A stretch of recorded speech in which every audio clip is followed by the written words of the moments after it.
Are you looking to retire or just live a little cheaper? Maybe buy an affordable home? Keep watching. What is going on, everyone? Welcome back to the world according to Briggs, and a video about towns in the United States where you can retire on less than $1,658 a month. We did this video a few years back, and we used $1,500 because that's the average Social Security insurance payment every month, and that number is also well below the average pension or military retirement for an enlisted person. We decided to do it again because I keep getting emails about it. They want it updated. Things have changed. Cost of living, housing, and health insurance have all gone up in recent years, and so has the average Social Security insurance payment, which is $1,658 a month. On today's episode, we're looking at the Mountain West states: Colorado, Wyoming, Idaho, Montana, Utah, Nevada, Arizona, and New Mexico. Let's take a look.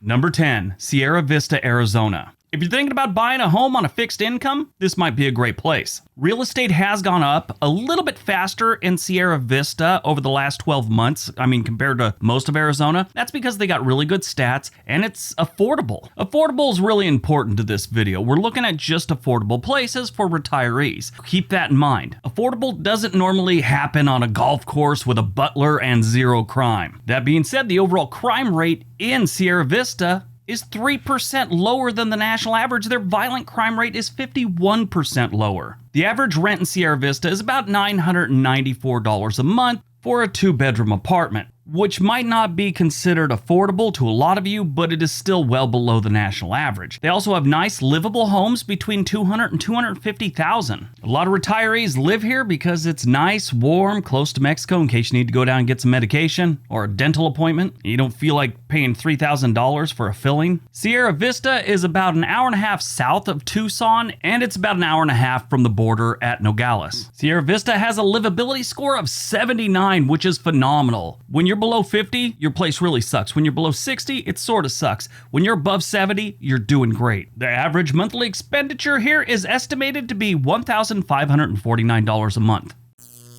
Number 9, Pueblo, Colorado. Pueblo, Colorado is a really nice place. I spent like a week there in 2016 and then a couple days in 2019. Pueblo's a really nice little town. They do have a little more crime than I'd like to see in a place, but the crime rate has been going down over the last 2 years. Their crime rate is 72% higher than the national average, which isn't great. Keep in mind though, like I always say, you got places like East St. Louis and Detroit, parts of Chicago where the crime rate is like 400 and 300% above the national average. I really like downtown Pueblo. It's got this nice little river walk thing, very similar to San Antonio has. And this city has a ton of history. The median home listing price here, though, is about $244,000. But the average rent has gone down 2% over the last 2 years. And right now, the average sits at $908 a month. If you're looking to rent a house, there's plenty there for the $1,200 to $1,400 a month. That's 2 or 3 bedrooms, 2 baths. You can also find older homes to buy that are going to need some work, but they're going to be about $150,000. Above $250,000, you'll find newer places that are ready to go, no work needed. Pueblo's a little more expensive than most places on this list, and it's got a little too much crime, like I had said, but it has some things that a lot of people are looking for these days. It's close to the great outdoors. The Rocky Mountains aren't too far away. It has good air quality, good water quality, and you're not too far away from the Colorado Springs metro area, which is another great place to live and maybe retire. It's just a little too expensive for this list. They also have an area called Pueblo West. It's to the west of Pueblo, in case the word west didn't give it away. If you're looking for a little more rural feel and still live in this area and maybe want to buy a chunk of land and build a house on it, they've got plenty of that going on up in Pueblo West. Might be a little more expensive, but if you could afford it and that's what you want to do, that's a great option. The average livability score in Pueblo, Colorado is 65. The estimated monthly expenditure in Pueblo, Colorado is $1,624.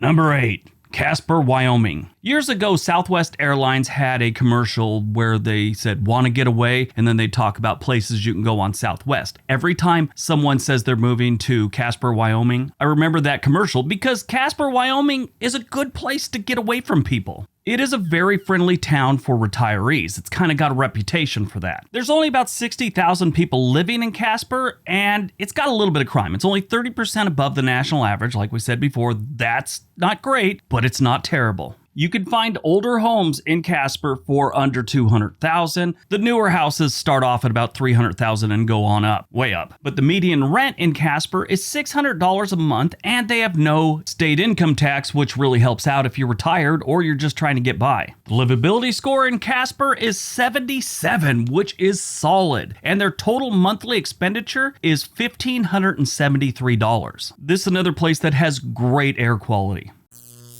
Number 7, POCATELLO, Idaho. I've also heard people call it Pocatella. It's kind of like how some people you run into in Missouri, they call it Missouri. I grew up with a guy that moved to Pocatello years ago. He was a mechanic, and his grandfather was also a mechanic and liked to help out with his business occasionally. And that came to an end when his grandfather decided as the weather got hotter, he'd just start stripping off clothes in the garage and just keep working. And he said he'd caught his grandfather in there more than a few times in just his underwear trying to work on a car. So they closed up shop and moved to Pocatello so his grandfather could have some land to, I don't know, strip down to his underwear, I guess. Pocatello is a great place if you like the outdoors, you like fishing, things like that. They have great air quality. Their crime rate isn't terrible. It's only 7% above the national average, but their violent crime rate is actually below the national average, which is good. Their home prices have been going up in the last few years, like every place, but they're another one that's on a little bit of faster pace than most places in Idaho. Now, they say the median home price right now in Pocatello is about $135,000. That's not realistic, but if you do want someplace, $200,000 will get you into someplace livable. $200 to $175, somewhere in that area. When you get into the $300,000 area, you start getting really nice homes, and they go way up here too.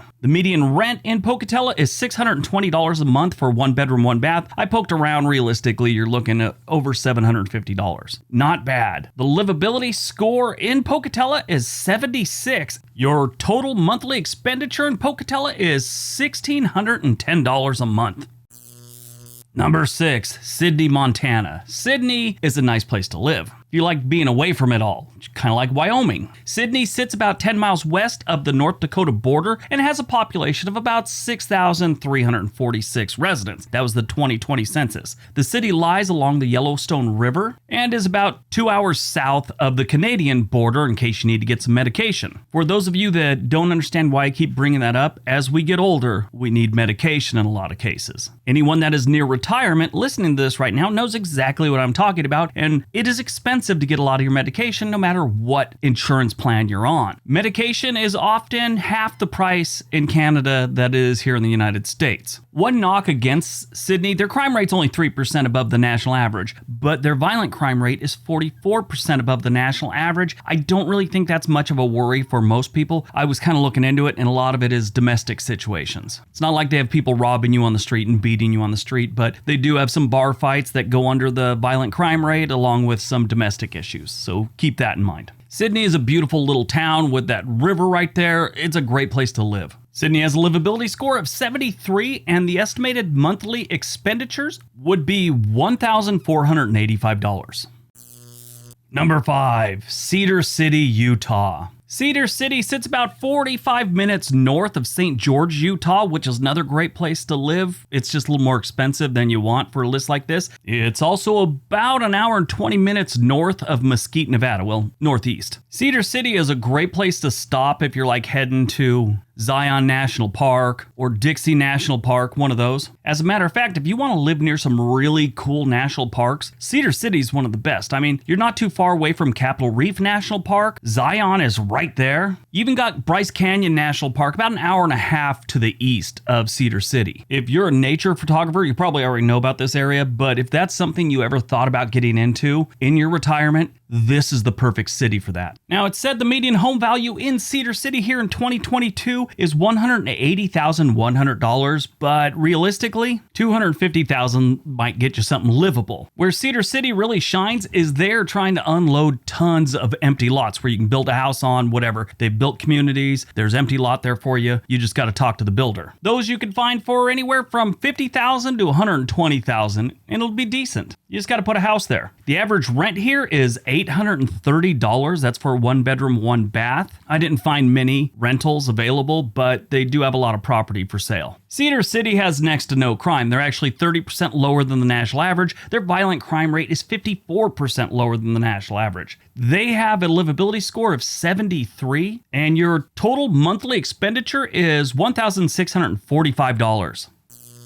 Number 4, West Wendover, Nevada. West Wendover is right on the Utah border. In Utah, you have Wendover, which is another okay place to live. It's relatively cheap. West Wendover, right across the border, is a little bit cheaper. Now, this is another one that has a high violent crime rate, and I looked into it, and a lot of it is domestic issues. Again, people aren't robbing you when you go down to get a Slurpee or something like that. So for the average person that isn't living in a situation like that, it's really not something you got to worry about. West Wendover's total crime rate is 11% above the national average, but their violent crime rate, like I said, because of domestic issues, is 124% above the national average. I would just totally ignore that. I mean, it's a stat and it's got to be in here. I just don't think it's anything anyone has to worry about in a place like this. Now, their housing is where they really shine. The median home value here is $128,000. Their rent is about $702 a month. And that's for a 2-bedroom, 1-bath if you could find them. They don't have a lot of rentals here, but they have places to buy. And those places to buy normally come in the form of a lot, like some of the other places where it's ready to go. The city's laid out the sidewalk, the street, all the plumbing, all the electric, all the utilities are there. You just need to build a house there. The great thing about this, a lot of these lots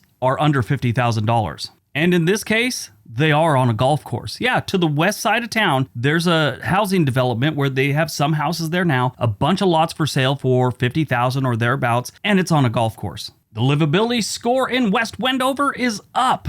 It used to be 65, now it is 67. Their total monthly expenditure is $1,501, the absolute cheapest on the list so far. Number 3, Lovington, New Mexico. Lovington is down there by the Texas border, not too far from Roswell, New Mexico, and about an hour and a half southwest of Lubbock, Texas. That's like the closest major city, and Lubbock is not really a big city, so it's out there in the sticks a little bit. But Lovington is a nice place. They have outstanding stats. Their violent crime rate is 73% lower than the national average, and their total crime rate is even with the national average. Their cost of living is 16% below the national average. Housing is 41% lower than the national average. This place is outstanding. The only thing that brings them down, they don't have a lot of jobs, but if you're retired, that's really not an issue.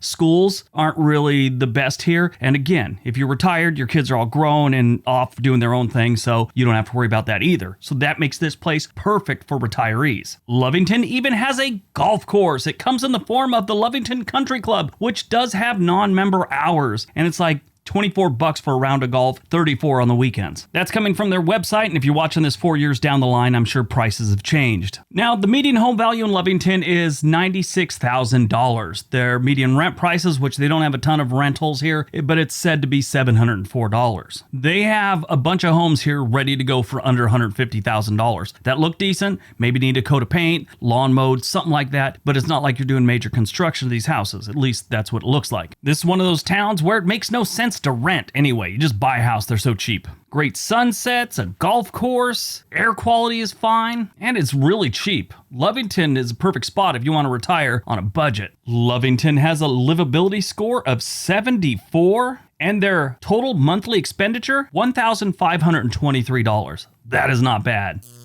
Number 2, Alamogordo, New Mexico. This is a pretty cool place. Alamogordo sits right outside White Sands National Monument. It's got the oldest zoo in the Southwest. Not a very big zoo, but it's pretty cool. It's got the New Mexico Museum of Space History, and it's got decent weather most of the year. Nice and warm. Besides having White Sands National Park there, you also have Lincoln National Forest right there, Holman Air Force Base. There's a lot of Air Force guys here, especially Air Force retirees live in this area. The median home value in Alamogordo is about $113,000, but I think that's a little unrealistic. Anything worth living in is going to be $160,000 to $220,000, and it goes up from there. But that's about the price range you're looking at to find something that is livable, decent, that you're not going to have to spend 6 months trying to fix up. The median rent price here is $788, but realistically it's closer to $850. Crime's not terrible, it's only 20% above the national average. Their violent crime rate is below the national average, and they get high marks for their cost of living. Alamogordo has a livability score of 72 and a total monthly expenditure is $1,629. All right, before we get to number 1, don't forget to like, share, and comment on this video. That really helps the channel out a lot, and it's free. All right, on to number 1. And number 1, Montrose, Colorado. Montrose is one of my favorite Colorado towns. It's far enough away from like the whole Front Range with Denver and Colorado Springs and all that. This one is still in the Rocky Mountains, but it's on the west side. If you're active and you want to retire in a nice place with a lot of outdoor stuff, this is a great place for it. They've got a river going right through town, plenty of fishing, hiking. You got the Black Canyon of the Gunnison National Park right there. If you want to get into the mountains in Montrose, just pick a direction and go. You're going to find the mountains and you're going to find beauty everywhere. Their airport, also it's a regional airport, but it has direct flights to the west coast. And even from smaller places like here in Portland, there's only one stop between here and Montrose. The median home value in Montrose is about $182,000. That's a little unrealistic. You'll be lucky if you can find someplace for under $220,000. They have a lot of new construction with a lot of beautiful homes that are going to run you right around $300,000. So this one might be a little more expensive than some of the other ones on this list, but Montrose might be worth it, especially if you decide to move there within the next few years, because I honestly think the housing is just going to start growing at a faster pace in Montrose. They've got a nice little downtown area with like a distillery, wineries. They've got decent craft brew places. This is a nice place to live. They've even got a couple golf courses. Their crime isn't terrible. Their total crime rate is 33% above the national average, but their violent crime rate is 52% below the national average. Clean water, great air quality. This is a great place to retire. The livability score in Montrose is 75, and your total monthly expenditure should be around $1,643. Like I said, it is a little more expensive than other places, but Montrose may be worth it, especially if you want to live near the Rockies or in the Rockies, something like that. All right, that's today's video. Hope you guys enjoyed it. Hope you got some information out of it. Don't forget to like the video. Don't forget to leave a comment. Everybody have a great day. Be nice to each other. Hey, before you go, McMuffin really wants you to watch this video. It's her favorite.